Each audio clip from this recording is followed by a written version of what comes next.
Hi, everyone. This is Betska, the Guru Coach, and my co-host, Raj Vashisht from Delhi. And welcome to Mindful Leadership Beyond Borders. We are absolutely delighted to have a special guest today, Gloria Starr. You know what? Let me read what she sent to me, because you're going to be amazed at what this woman has accomplished in her lifetime. But I want to start with a quote from Ellen Johnson Sirleaf, who said, "If your dreams don't scare you, they're not Yes, big enough." I if believe you that in completeness. if your dreams don't scare you, they're not big enough. Gloria Starr has, in my opinion, been one of the most successful, well, image consultants and trainers and coaches around the world, because I believe she dared to dream big enough. And she was Yes. number one responsible for my career in terms of Mm. beginning as a professional speaker and writing books and so on. So I'm very grateful to Gloria for everything she's done for me. But let me read the rest. She has walked the Great Wall of China. She has been a guest lecturer on 40 plus cruise ships. She has bowed deeply to King Abdullah, went snow skiing in Dubai. Imagine that, snow skiing in Dubai. Trained and coached the Crown Prince of Dubai, trained the generals at the Pentagon in the USA, and 2 USA presidents. She was the etiquette coach at the Dubai World Cup and declined several marriage proposals from the elite members of royal families in the Middle East. So you know how loving this woman is. So what is she? She's an executive presence, image empowerment, etiquette, leadership, communication skills, diversity coach, and how to read a person like a book. So watch out. She's reading us here. she is ranked She's ranked in the top 2% of coaches in the world. She's authored 12 books, DVDs, MP3s, and she's private counsel to royalty in the Middle East. So, Gloria, thanks for joining us here today. It's my pleasure. So, I want to start off with that quote because you laughed at it. You thought that was who you are, right? You were It dreaming. is. Your dreams scared you, and they were big enough that you went for it. So just tell us a little bit about that. Well, I was raised to be seen and never heard. And at 15 years old, my dad booted me out to a different city, and it was time for me to start earning my living. I didn't know anything about that. However, I just started, and I was a florist at first, and then I started making exquisite hats and then photography. And then I got totally bored, and I ended up speaking all over the world. Yeah. I remember your hats. You just reminded me about your hats. I Yes. loved your hats.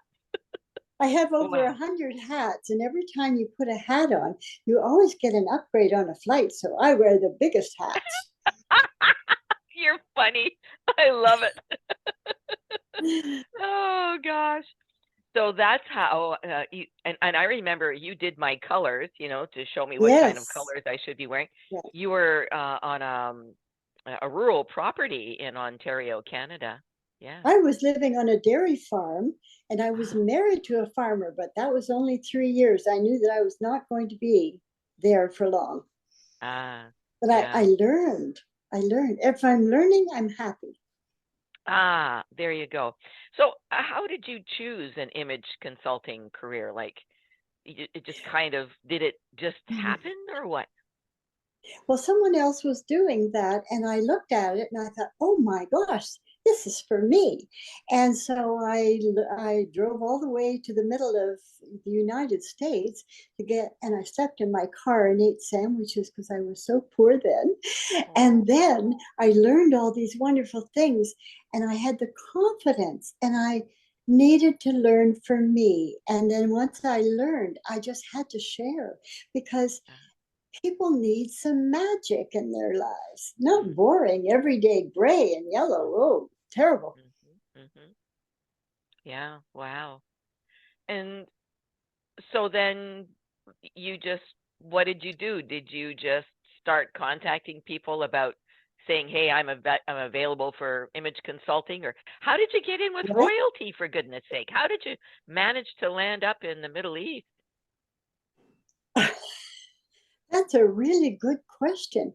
But I worked with the Crown Prince several times, and I even worked with King Abdullah, and I decided how deep I should be bowing. I was totally terrified. And my mother said, oh, they like blondes. You're never going to get out of there. But I guess, I was terrified without a doubt. But I also went to Nigeria, and that was even scarier because it was just terrifying. And they had guards and people around all the time. I couldn't even go for a walk in one little place. But I guess I just like being scared and then winning. Very good. So, you may remember, but I was in the Canadian Diplomatic Service for years. Yes. And every country, I've been to 30 plus countries, nothing like you, but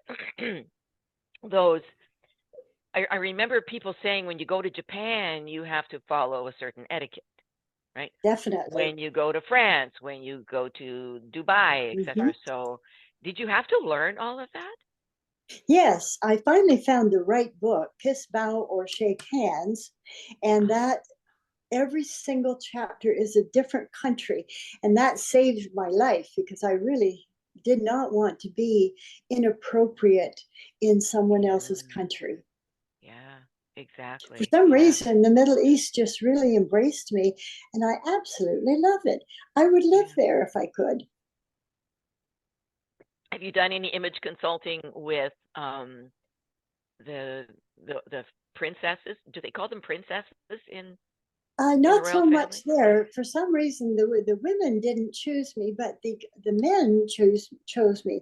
So with the Crown Prince, he came to New York a few years ago, his first trip to United States, and he'd never been in a store before. So I bought everything for him that he needed. So he needed the things for his falconry, and he was having a yacht built 134 feet, and then we bought all the right things for a yacht.